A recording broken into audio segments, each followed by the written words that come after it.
The Nexus Prime Military Academy perched on asteroid station Helix 9 like a gleaming monument to the galaxy's collective assumption that intelligence could be measured by the number of circuitry implants one possessed.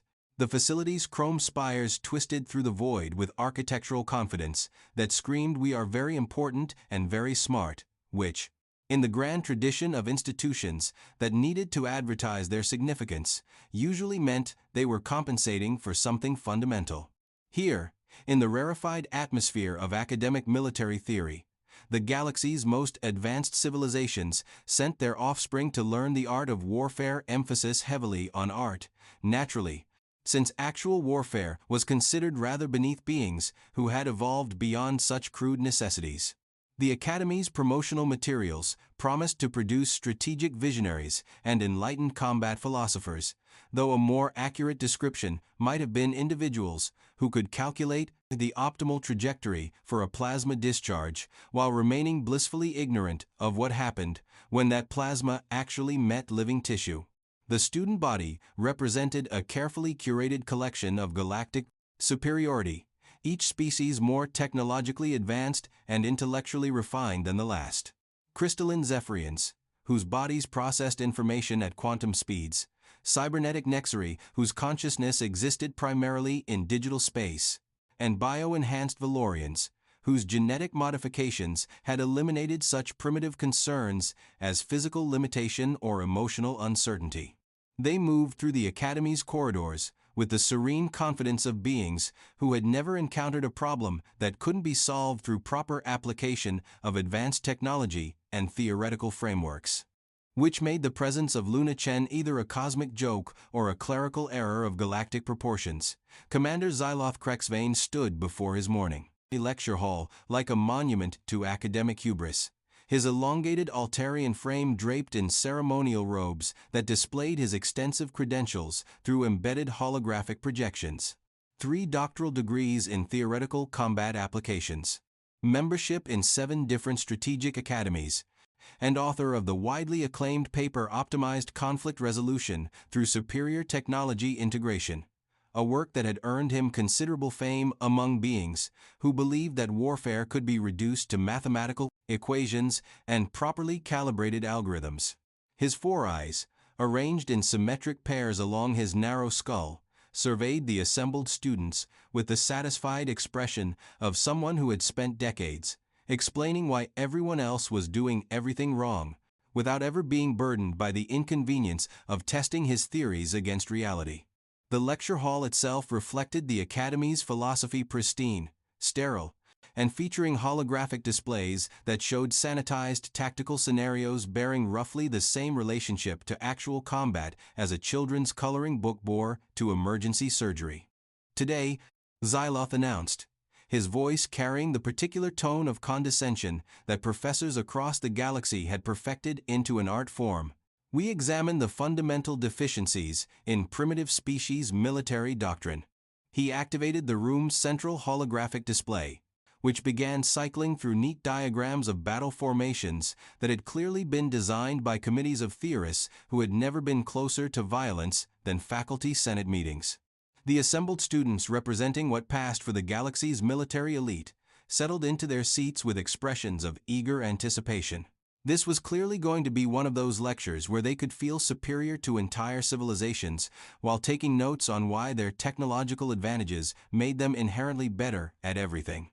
"The key to understanding suboptimal military performance," Zyloth continued, warming to his favorite subject, "lies in recognizing the fundamental limitations of species that have failed to evolve beyond biological constraints." His gesture encompassed a holographic display showing various primitive military formations, including several that looked suspiciously like they had been copied from historical databases without much attention to context. A Zephyrian student, her crystalline form refracting the classroom lighting into prismatic patterns, raised a gracefully geometric appendage. A Zephyrian student form, "Commander, how do these limited species achieve any military success, given their obvious technological and intellectual disadvantages?" Zyloth's expression brightened with the particular joy that academics experienced when asked to explain why everyone else was inferior. An excellent question, Veltara. Primitive species, and here we must certainly include the humans as a prime example, rely on what can only be described as organized chaos. They substitute brute force for tactical elegance, overwhelming violence for strategic precision. He gestured to the display, which now showed what appeared to be human military formations, though they had been simplified to the point where they looked more like traffic patterns than actual combat doctrine. Observe the complete absence of optimization algorithms, the reliance on outdated concepts like acceptable casualties, and the disturbing tendency to prioritize mission completion over resource efficiency. The class murmured appreciatively, though several students glanced toward the back corner, where Luna Chen sat with the sort of neutral expression that could have meant anything from polite attention to homicidal ideation. Most assumed it was the former, since humans were generally considered too primitive for complex emotional responses.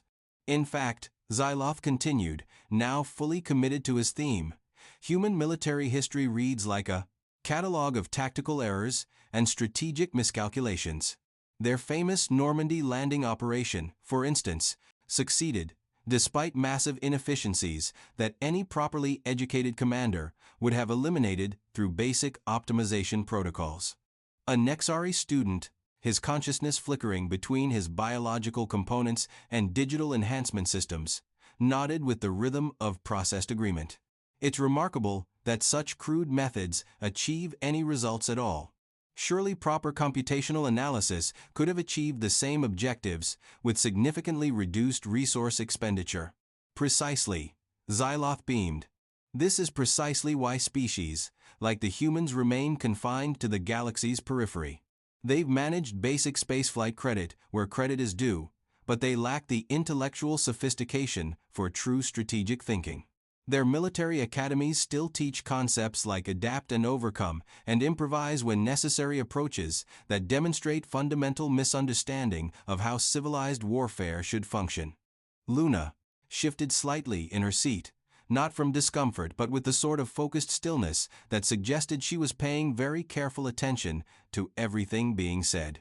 Several classmates noticed her movement and interpreted it as embarrassment, which only confirmed their assumptions about primitive emotional control mechanisms. Now, Zyloth announced, his 4 eyes gleaming with pedagogical enthusiasm, I believe this presents us with an excellent opportunity for practical demonstration. Miss. He paused, consulting his holographic display. Chen, would you join me in the demonstration area? The request carried the tone of someone who had already scripted how the next 15 minutes would unfold, complete with educational talking points and moral lessons about the superiority of advanced civilizations. Luna rose from her seat with fluid economy of movement, descending to the lecture hall's central platform, while her classmates settled back with expressions of anticipatory entertainment. The demonstration area featured an impressive array of training equipment, from sophisticated holographic combat simulators to advanced weapon systems that could adjust their lethality settings with mathematical precision.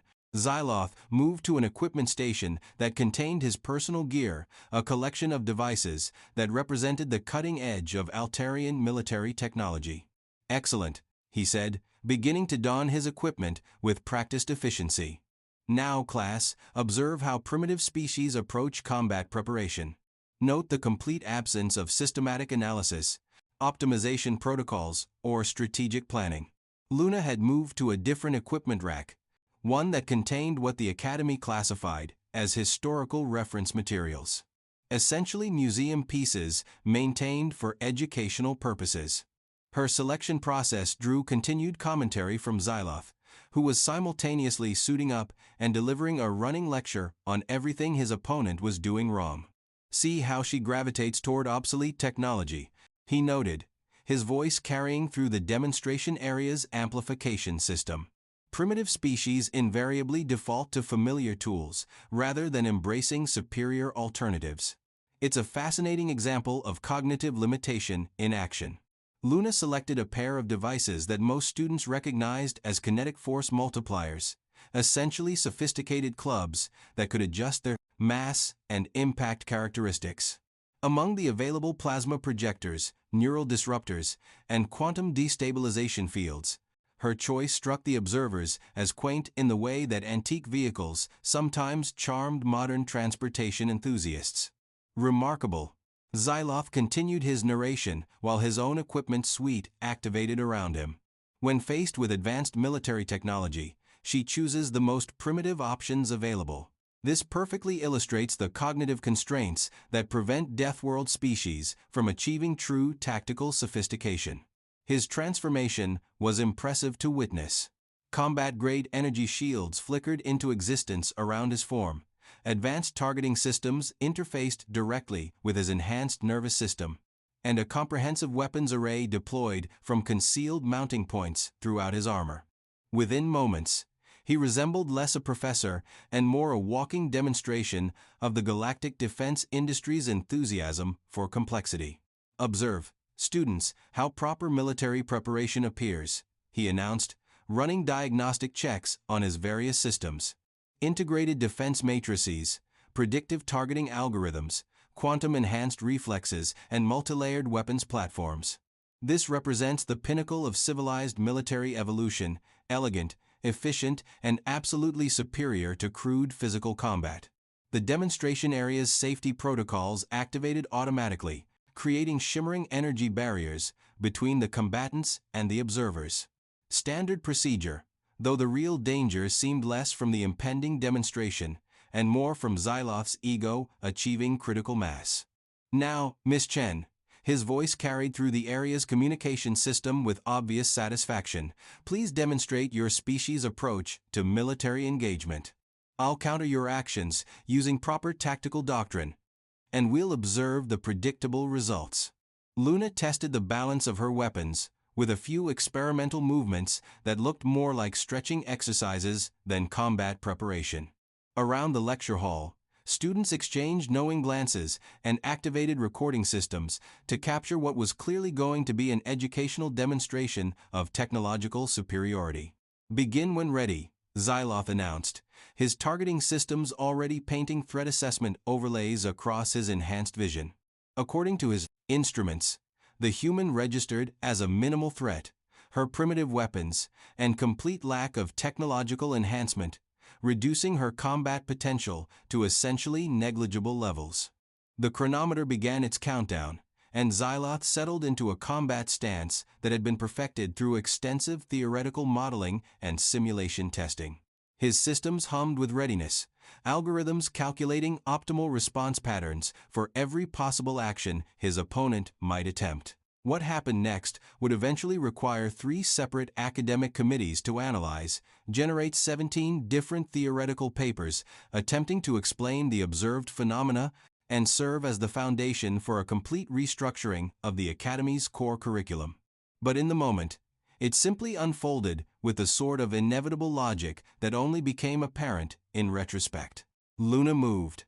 Not in any way that Zyloth's predictive algorithms had anticipated, not with the straightforward charge his models had calculated, not with the defensive positioning his systems had prepared for.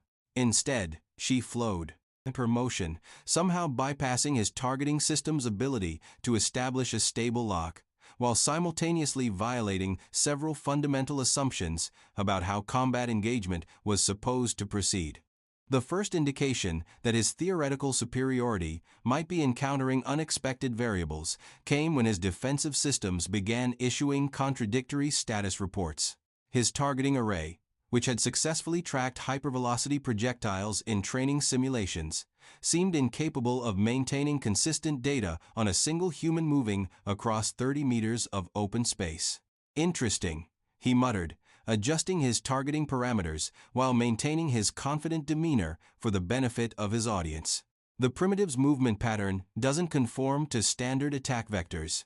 His opening volley consisted of precisely calibrated energy bursts designed to force his opponent into predictable defensive positions, a textbook suppression pattern that created an inescapable matrix of intersecting fields. The shots were mathematically perfect, their timing and placement calculated to channel any rational combatant into his prepared kill zone. Luna wasn't there. Zyloth's 4 eyes widened as his sensors struggled to reacquire their target. Somehow, impossibly, the human had transitioned from the center of his targeting grid to a position that his computers insisted was tactically impossible. The energy bursts that should have forced her into defensive positioning had been deflected, absorbed. His systems couldn't quite categorize what had happened. That's, he began, then found himself too busy recalculating to finish the observation. The human had closed distance with movement that his targeting systems characterized as non-standard, which was military academic speak for what in the star-blazing void was that.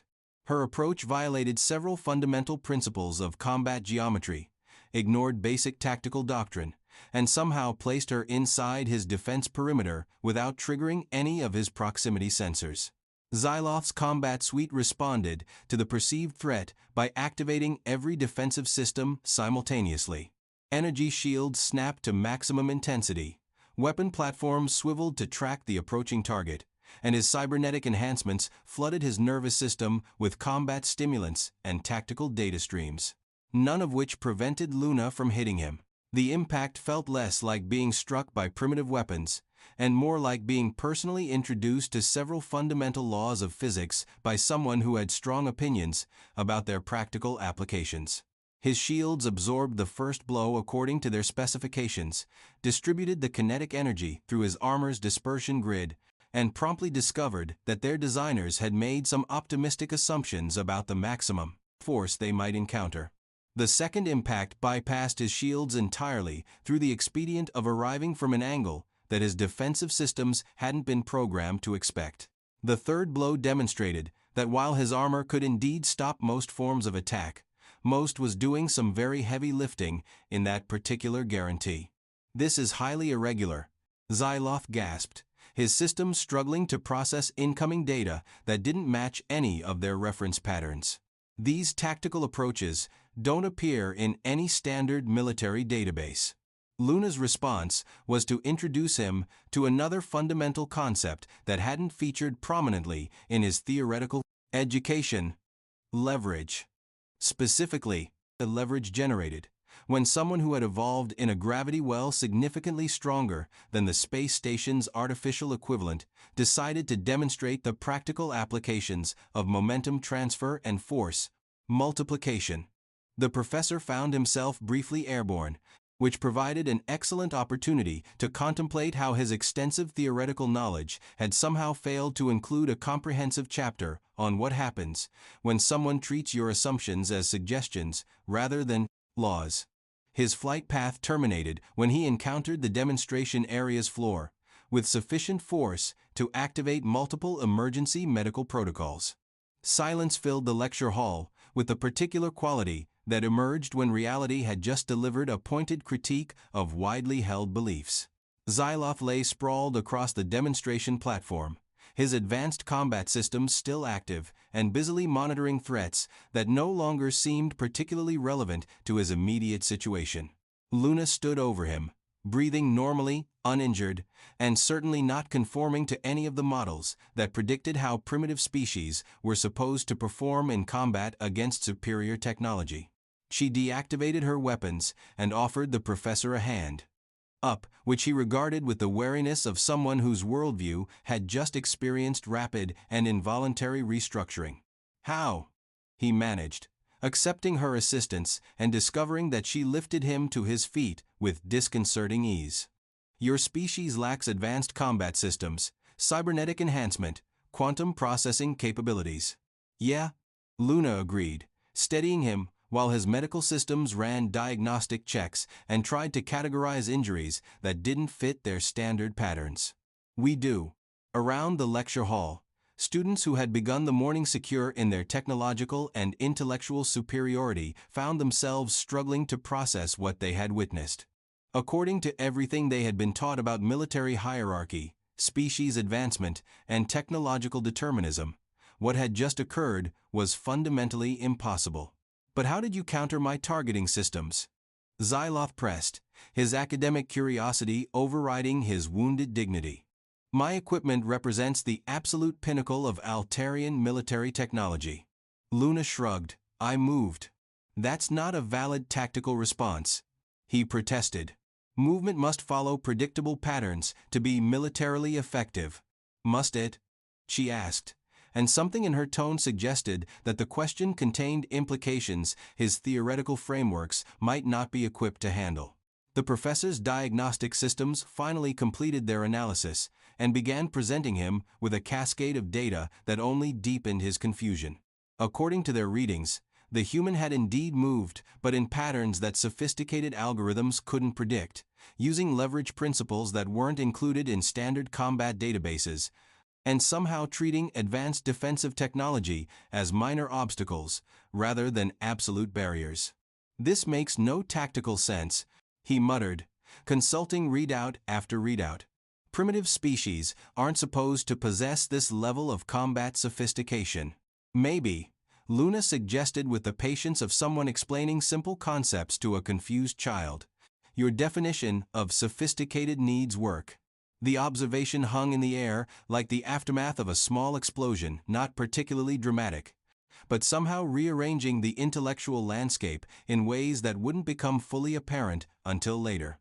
Around the lecture hall, students who had spent their lives confident in their technological superiority found themselves questioning assumptions they hadn't realized they were making. Veltara, her crystalline form now refracting uncertain patterns, raised a hesitant appendage. Commander, if human tactical approaches are so effective, why aren't they included in our military curriculum? Zyloth opened his mouth to deliver the standard explanation about primitive methods being unsuitable for advanced minds, then closed it as he realized the fundamental flaw in that logic. If the methods were so primitive and ineffective, why was he currently consulting medical readouts that his systems were still struggling to explain? That, he said slowly, is an excellent question. Luna had moved to return her equipment to the storage rack, her actions drawing continued analysis from students who were beginning to notice details they had previously overlooked. Her movements weren't crude or unsophisticated, they were simply different, operating according to principles that their education hadn't prepared them to recognize or categorize. The thing about Deathworlds, she said, addressing the class in the same casual tone someone might use to discuss weather patterns, is that they don't particularly care about your theoretical frameworks. Gravity doesn't adjust its effects based on your technology level. Predators don't pause their attacks while you run optimization algorithms. Natural disasters don't wait for you to calculate the most efficient response. She secured the training weapons and turned back to face the class, her expression carrying the sort of patience typically reserved for explaining basic concepts to gifted children who had somehow missed fundamental lessons. So, we learned to adapt. Not to optimize or calculate or theorize, just to adapt, quickly. But surely, a Nexari student protested, his digital consciousness flickering with confusion. Advanced technology provides superior solutions to environmental challenges. Does it? Luna asked. Commander, how long did your targeting system require to establish a firing solution on me? Zyloth consulted his instruments with growing unease. Initial target acquisition required 23 milliseconds. Threat assessment took an additional 57 milliseconds. And, he paused, frowning at his displays. The system never achieved a stable targeting lock. And how long did I take to cross the distance between us? More consulting of instruments, this time accompanied by a deepening sense of academic distress. The chronometer indicates. That's highly unusual. You covered the distance in less time than my system required for initial threat assessment. Right. Luna nodded. So while your technology was calculating the theoretically optimal response, I was already implementing a practical solution. Not necessarily the most efficient solution, not the most elegant or theoretically superior solution, but a solution that worked. The lecture hall's atmosphere had shifted from confident superiority to something resembling thoughtful uncertainty. Students who had arrived assuming their education had prepared them to understand military affairs were discovering that their knowledge might contain some rather significant gaps.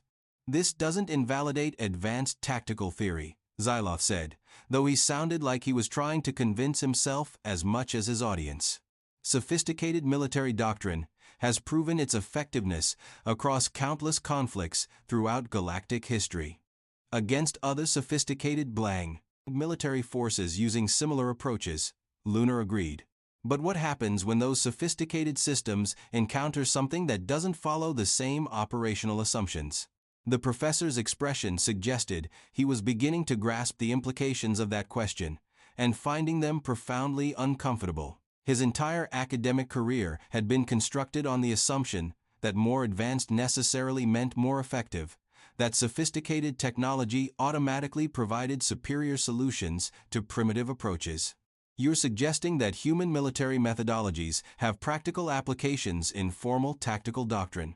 He asked, the words emerging like someone testing the structural integrity of thin ice.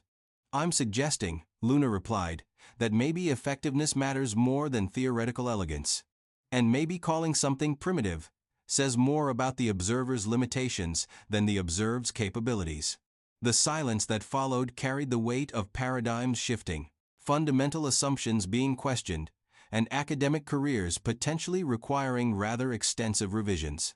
Around the lecture hall, students who had never doubted their place in the galactic hierarchy found themselves contemplating whether that hierarchy might be based on factors they had never considered. A Valorian student, his bio-enhanced physiology struggling to process concepts that didn't fit his program parameters, spoke carefully.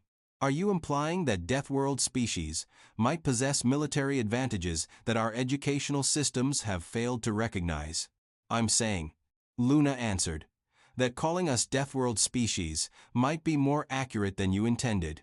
We didn't evolve despite our planets trying to kill us. We evolved because they were. Commander Zyloth stood in the center of his demonstration area, surrounded by advanced technology that had functioned exactly as designed while completely failing to accomplish its intended purpose, nursing injuries that his sophisticated medical systems were still attempting to categorize, and contemplating the distinctly uncomfortable possibility that his academic specialty might require some fundamental theoretical revisions. Above him, in the tiered seating of his lecture hall, students who had begun the morning secure in their superiority over primitive civilizations found themselves taking notes on concepts that didn't appear in any of their approved textbooks. For the first time in their academic careers, they were encountering the possibility that their education might have been incomplete in ways they had never imagined. The Nexus Prime Military Academy continued to orbit in its pristine technological perfection, its architectural pretensions unchanged by the morning's educational developments. But within its sterile corridors and sophisticated lecture halls, a conversation had begun that would eventually spread to faculty committees, administrative review boards, and curriculum development councils across the galaxy. Because sometimes, it turned out, the most advanced solution to a problem was remembering that simple approaches were simple because they actually worked. And in a universe where working effectively mattered more than appearing sophisticated, that represented a lesson worth learning preferably before encountering it through direct practical demonstration. The morning's lecture had concluded with an unscheduled practical exercise in why assumptions could be professionally hazardous, theories required empirical testing, and sometimes the most technologically advanced response to a challenge was remembering that solutions should be evaluated based on their results rather than their complexity. Commander Zyloth began mentally drafting extensive revisions to his curriculum, starting with a new section titled Alternative Tactical Methodologies, and ending with a personal request for research leave on Earth purely for academic purposes. Naturally.